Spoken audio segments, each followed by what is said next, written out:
shootouts with the police. Colonel Martinez or his troops may have gone to the extreme, but this wasn't a normal criminal that they were after. Pablo Escobar rates right up there with Adolf Hitler. This is a man that's responsible for thousands and thousands of deaths of innocent people. The search block was a 700-man SWAT team, and you can't run an operation like that without it being violent. They were being shot at and killed all the time. This was a war. It was an armed confrontation between the Medellin cartel and the state. Desperate for an advantage in his war against the state, Pablo begins kidnapping Colombian dignitaries. I was kidnapped on September 1990. I was a classical kidnapping in which a couple of cars, 3 cars blocked your car. They killed my driver.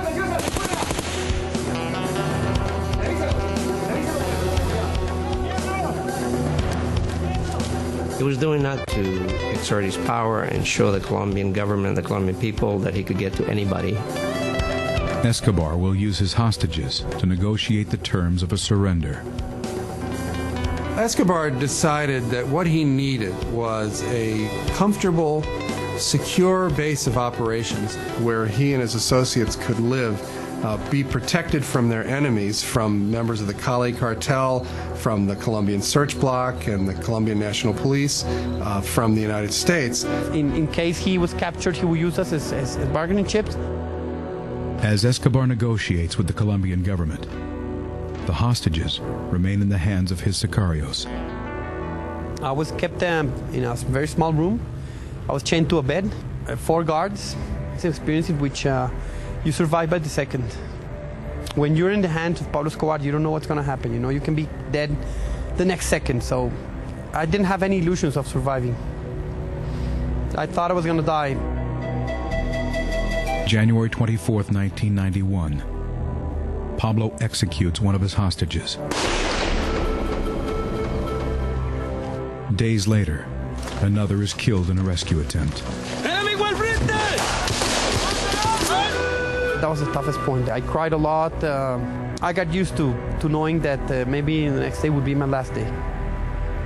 At this point, Pablo was literally running from hideout to hideout, knowing that if Colonel Martinez catches up to him, he's going to be killed, but at the same time not wanting to surrender until the terms had been worked out to his satisfaction. Pablo is playing a very dangerous game with the Colombian government. He felt the pressure. He knew we were getting very close. The president was warned about the danger in negotiating with Pablo Escobar, but he went right ahead. The deal that Pablo made with the government of Colombia was he would discontinue his violent campaign against the state in return for being able to build his own prison on a mountaintop just outside of Medellin called La Catedral. May 20th, 1991. As a concession towards his private sanctuary, Escobar releases his remaining hostages. I couldn't believe it. They took me to a street. They gave me money for a cab. And finally, a guy picked me up, and I told him, please take me back home. As part of Pablo's deal, General Maza is removed from his case. With construction underway on Escobar's private prison, one last demand must be met. They actually held a Continental Congress, basically, where they rewrote the Constitution of Colombia to ban extradition. And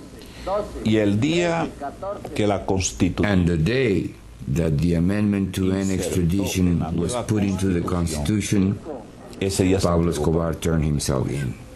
He held a press conference on the mountaintop outside the prison and graciously announced that he decided to end his war against Colombia. He sent this message: tell President Gaviria I will not let him down. The agreement was thus sealed. I personally viewed it, along with my colleagues working on the search, as having been defeated. He knew we were close to getting to him, and this was his way out. To us, it was a defeat. We had lost, and he had won. Even as Pablo is incarcerated in La Catedral, he sends a message to Colonel Martinez. They discovered a bomb that had been planted by one of Pablo's hitmen. Pablo's deal with the government of Colombia evidently didn't include ending his war against Colonel Martinez.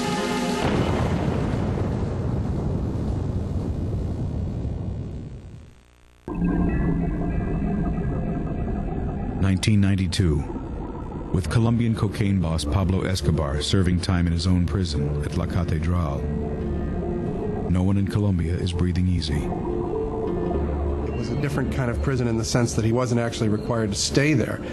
He would frequently turn up at soccer matches in Medellin or Christmas shopping in Bogota.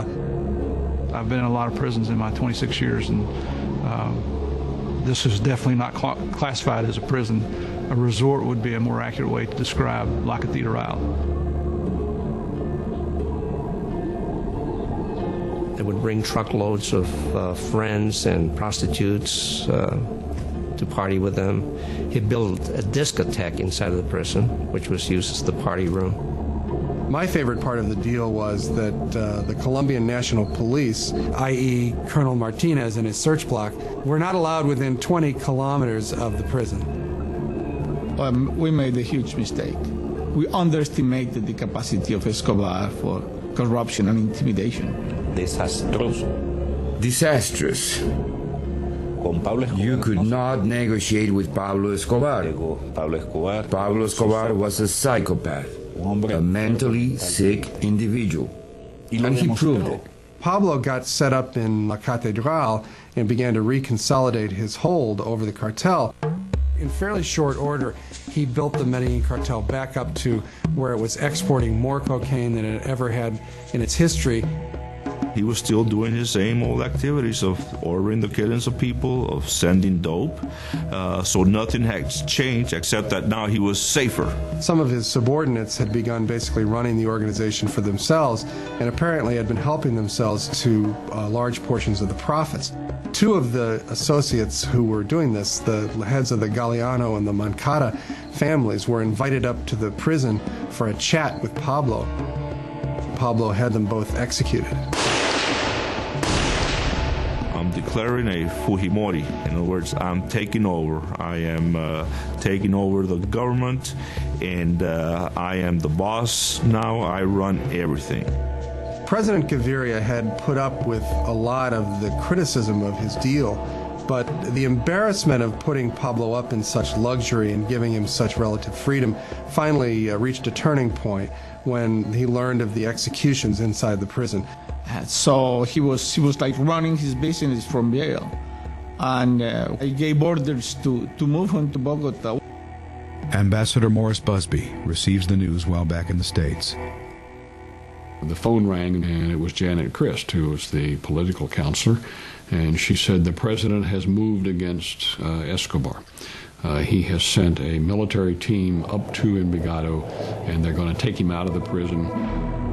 He made the decision that they had to move Pablo from his self-built prison to a real one. Eduardo Mendoza, who was a vice minister of justice for Colombia, was sent up with the army unit just to observe. But, of course, Escobar found out about this before they got there. With Escobar aware of their plans, the army refuses to enter the prison. Mendoza took it upon himself to go in the prison to negotiate with Escobar to try to reassure him that he really was just going to be transported to a different prison. And, well, things went badly. Escobar got very angry with him and said this was a violation of his agreement with the president and basically took Mendoza captive inside the prison.